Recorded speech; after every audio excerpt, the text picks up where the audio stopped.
He said, "Oh, very near. Radharani's very near here. I never talked to her before."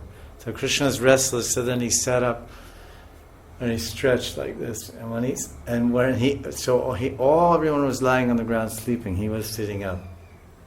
All the gopas. Then next to him there was all Chandrabhanu and Brishabhanu and Subhanu and all the cowherd ladies and Jatila, Kutila, Radharani, Mukara, all the Brijvasi ladies and gopis, elderly and younger gopis were just next door. They were all sleeping.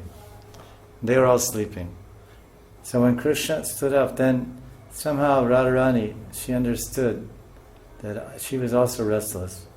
But she also woke up about 1 o'clock and she stretched and she looked across to all the gopis and everyone around that was surrounding her, and Krishna looked and they saw each other.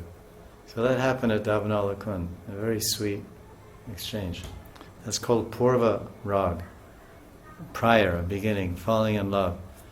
So when one is just riding on a rickshaw to see Radharaman coming from Ramanreti, where many devotees live, maybe you don't live there, but just to give you an example, then he goes by that street, by Fogel Ashram, then he goes further, then he goes by Nidhiban, the road goes like this, after Lai Bazar, he sees the street, the Nidhiban, so the whole time he's in Vrindavan, he has that mood of humility, respect, gratitude, prayer, and remembrance of Krishna's Leela.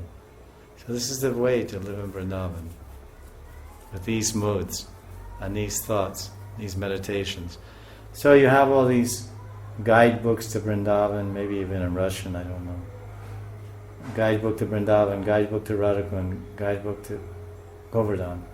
So you look at that over and over again, then you go visit, then you know these places. So then they be just like if you go to Russia, you know where your house is, and you know where your school is, and you know where the market is, and you know where the stores are, because you live there. This street goes there, and that street goes there. So you study, you live there, you're familiar. So when you live in Vrindavan, you become familiar with all the Leela places, and they become part of you. So this is the mood. The basic mood of Vrindavan is humility, respect, and gratitude. That's the mood of living in Vrindavan.